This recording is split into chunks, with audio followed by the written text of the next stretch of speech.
Let's talk about story, plot, and big idea.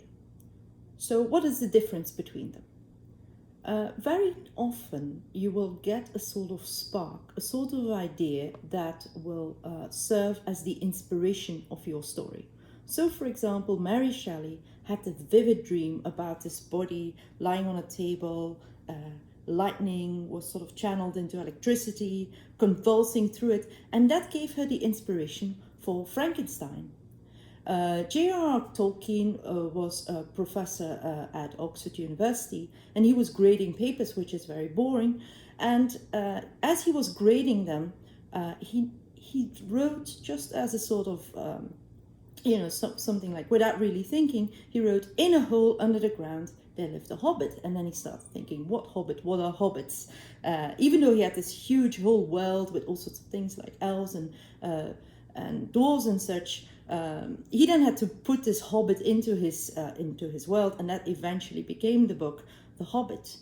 So these two things, on the one hand, a person that is being animated to life with lightning, and on the other hand, a hobbit living under the ground, those are not stories yet. Those are just ideas with which you can start building a story and get you started.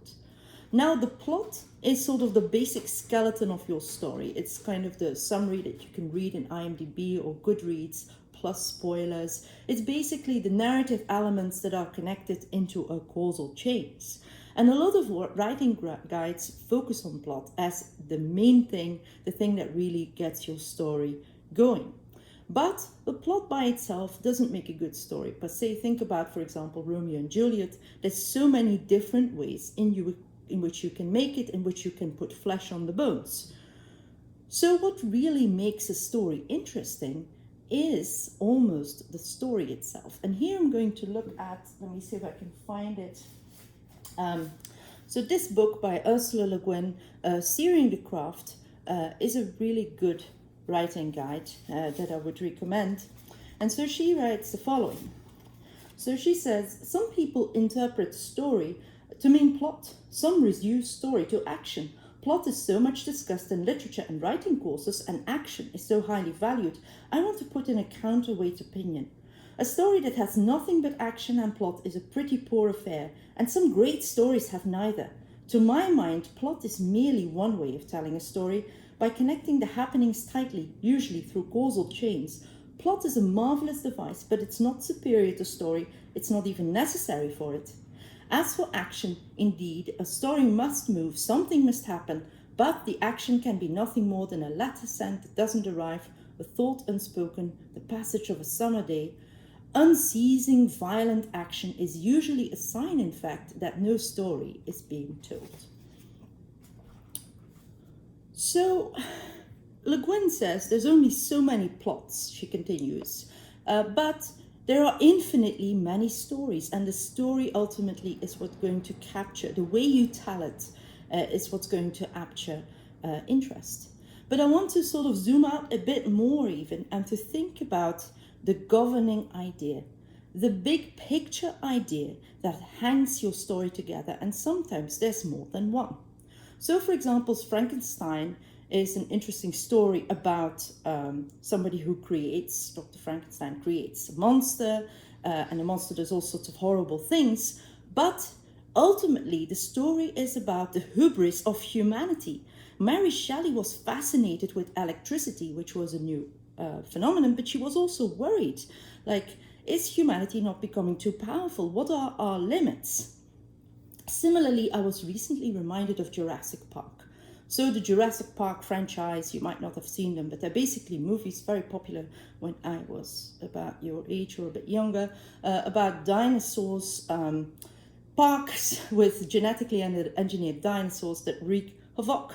Now, what is this story about? You could say, if you look at the plot, then you have this story about genetically engineered dinosaurs and parks, and the dinosaurs run amok and kill people. But ultimately, what hangs the story together is that people are put as less important than profits. And that's why the parks keep on reopening. And I'm reminded of this meme where somebody says, I want to apologize to the makers of Jurassic Park.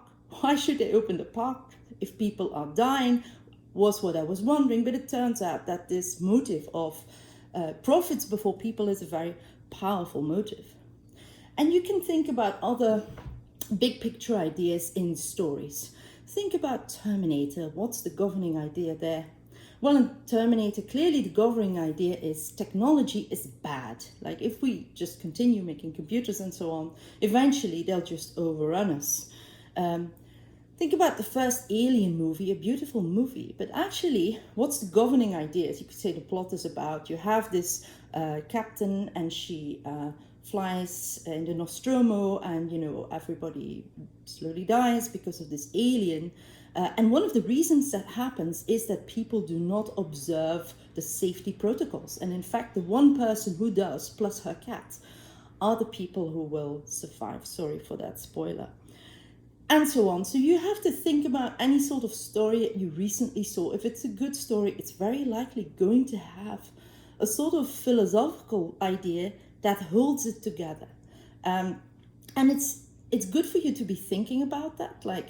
And it doesn't mean if you actually weave that into the story, and it might be that you just think of the story, you write the story, and it sort of comes to you. It doesn't need to be preachy. You don't have to write a morality tale with a clear, okay, the moral of the story is clearly this or that. But it's very good to have this sort of governing idea at the background, because it'll make sure that your story resonates with people, has meaning. I mean, it's not the only thing that does that. Obviously, if you have engaging characters and interesting things that happen, that's going to be important. But the big philosophical picture of great stories is also very important and is something you can keep in mind as you write your story.